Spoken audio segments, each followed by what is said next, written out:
Assalamualaikum warahmatullahi wabarakatuh. Kisah Nabi Musa alaihissalam adalah yang paling banyak diceritakan di dalam Al-Quran. Nama Nabi Musa alaihissalam di Al-Quran disebut sebanyak 136 kali. Dari perjalanan Nabi Musa alaihissalam, pada akhirnya diketahui bahwa Allah subhanahu wa ta'ala tidak menyukai perbuatan sewenang-wenang ataupun yang menganiaya orang lain. Itu sebabnya salah satu perintah Allah subhanahu wa ta'ala kepada Musa adalah melawan raja yang berkuasa pada zaman itu, yaitu Fir'aun. Nabi Musa alaihissalam adalah salah satu nabi dan rasul yang dikurniakan mukjizat yang luar biasa oleh Allah.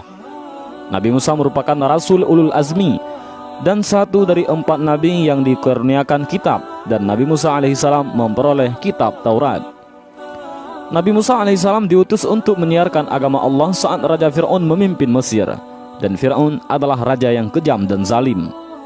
Pada suatu hari, Fir'aun bermimpi Mesir akan terbakar hebat. Mimpi itu kemudian ditafsirkan bahwa suatu hari akan ada seorang bayi laki-laki yang akan menjadi musuh dan menghancurkan kerajaan. Mimpi itu membuat Fir'aun memerintahkan pasukannya untuk menangkap dan membunuh seluruh bayi laki-laki, termasuk ibu yang sedang mengandung bayi laki-laki. Sungguh, Fir'aun telah berbuat sewenang-wenang di bumi dan menjadikan penduduknya berpecah belah. Dia menindas segolongan dari mereka, yaitu Bani Israel. Dia menyembelih anak laki-laki dan membiarkan hidup anak perempuan mereka. Al-Quran Surat Al-Qasas ayat 4. Ibu Nabi Musa, Yukabat ataupun Yakubat, lantas merahasiakan kehamilannya dari prajurit kerajaan. Setelah melahirkan, Yukabat juga menyembunyikan Musa kecil di tempat-tempat yang tidak diketahui. Hingga suatu hari, Allah memerintahkan Yukabat untuk menghanyutkan Musa ke sungai Nil. Allah berjanji bakal mengembalikan Musa alaihissalam dan mengangkatnya menjadi seorang rasul. Di hilir sungai, istri Fir'aun menemukan Musa alaihissalam yang bersih dan bercahaya. Nabi Musa lalu dipungut keluarga Fir'aun. Dia adalah penyejuk mata hati bagiku dan bagimu. Janganlah kamu membunuhnya. Mudah-mudahan dia bermanfaat kepada kita, atau kita ambil dia menjadi anak, kata istri Fir'aun.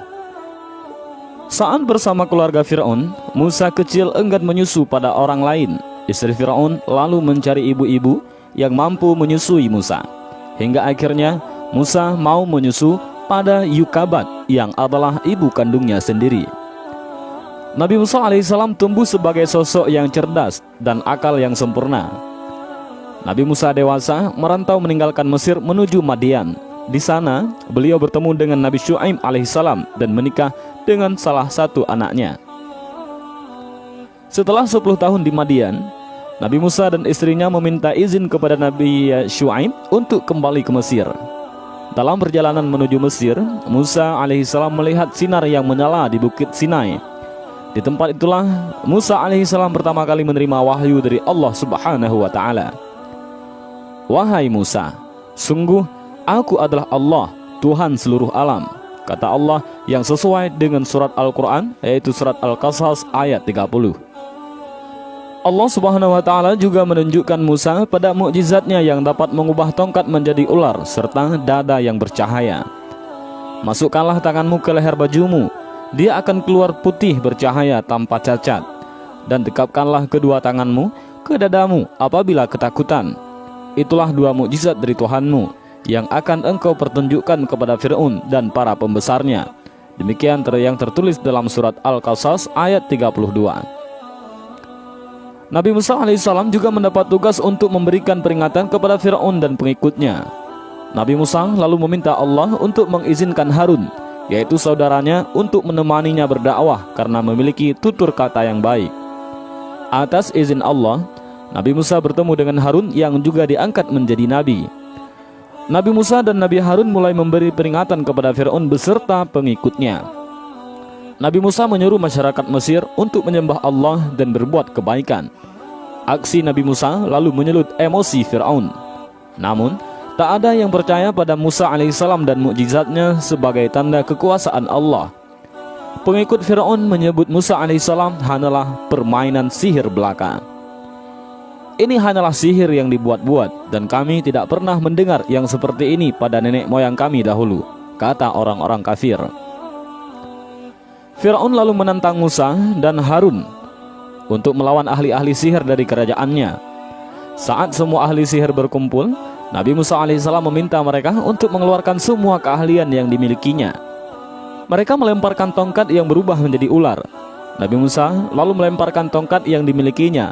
Tongkat itu berubah menjadi ular yang besar yang menelan ular-ular milik ahli sihir itu. Semua ahli sihir lalu tunduk dan mengakui kebenaran Nabi Musa alaihissalam. Namun Firaun tetap saja tak percaya dan semakin marah pada Musa. "Mengapa kamu beriman kepadanya sebelum aku memberi izin kepadamu?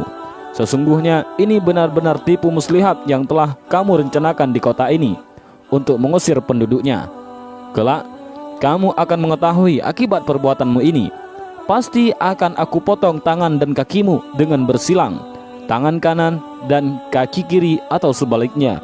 Kemudian aku akan menyalib kamu semua," kata Firaun yang sesuai dengan surat Al-A'raf ayat 123 sampai ayat 124. Allah menimpakan beragam hukuman kepada Firaun seperti musim kemarau panjang yang menyebabkan kelaparan.